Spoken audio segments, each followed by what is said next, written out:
Well, thank you all very much for coming, ladies and gentlemen. And there is but one thing that I really want you to take away from today, and that is that knowledge has value.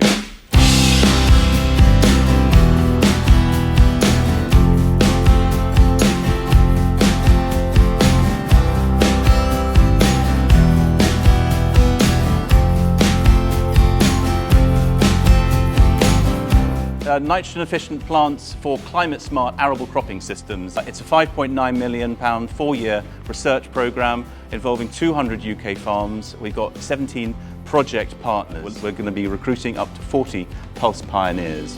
And we've already got the PulsePEP. So it's 24/7. It's direct. It's your opportunity to put your thoughts in front of those people in your community to explore the technical aspects of your business that matter most to you with experts in that field and to benefit from the knowledge that accrues.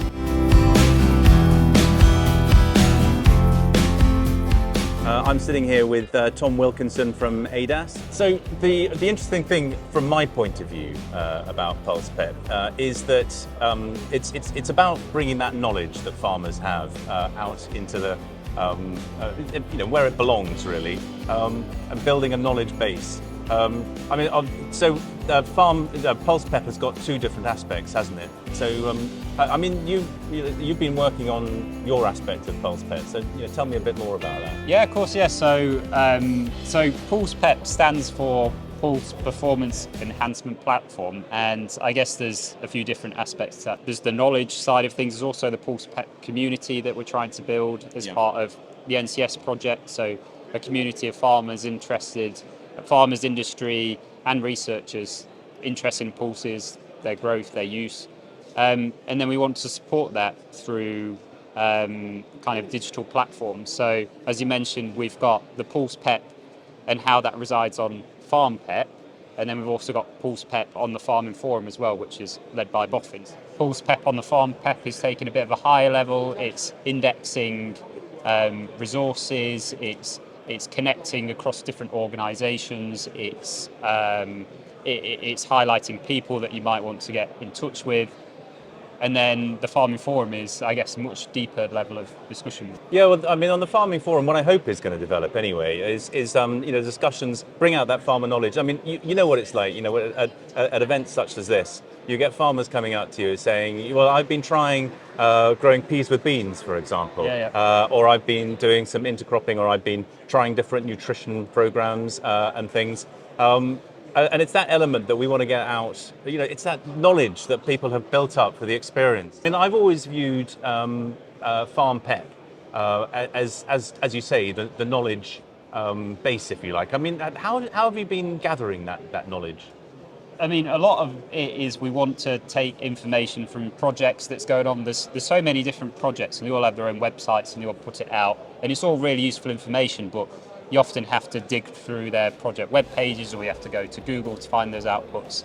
So by bringing in initiatives onto FarmPEP, that helps in that way. Some of the content that we've been kind of adding on to the PulsePEP, we've aimed for, and we've put that on there because we think it's going to be useful. There's also going to be an organic means of adding content in there, so anybody can go and add content on there, and it's in people's interest. Say if you're a researcher or if you're a farmer, you want to discuss things, you might put that on there. So it's really a place to put stuff, but index it in a way that means that it's easy to find what you're looking for. The important thing now, I guess, is to bring more people on board. Well, in fact, we've already got 340 members of the PulsePEP, which is pretty good. And that was kind of our target, I think, to get at least 300 people involved. Yeah. So we just need to get those people more involved. And I guess the first step is to get them carbon baselined. What we're also working on, as we've just been talking about, is the on-farm trials. So we're just setting up the protocol for the on-farm trials, and we're going to be looking for Pulse pioneers. We're looking to do this rotational platform, aren't we? And you come up with a couple of ideas about how to do that. I think, what sort of trials to put in place. Yeah, so I mean, one of the major benefits of growing pulses is that you don't have to apply nitrogen to them, and then so obviously there's carbon emission savings, or potential ones at least, from that. And then there's also some residue left behind, potentially, again, for the following crop. Now, Agri are using these exciting new sensors, aren't Yes. they? The PBL sensors, which, as I understand it, they sit in the soil the whole time and they measure they measure nitrate and I think a few other nutrients as well, don't they? Yes.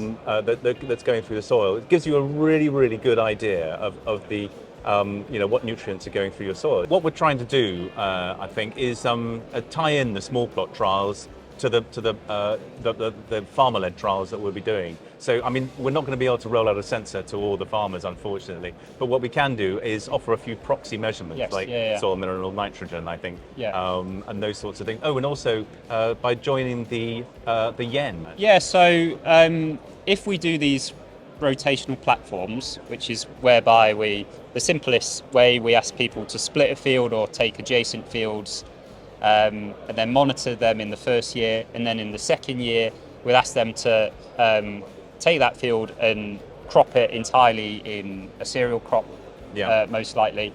What we want to do is monitor those. So the YENs and Farm Carbon Toolkit, they're already very well established and useful ways to capture data from systems at those scales. So if we employ those kind of networks and projects, then we can capture all the data we need in hopefully the most simple way possible. Brilliant. Listen, Tom, thank you very much. This has been a really interesting chat.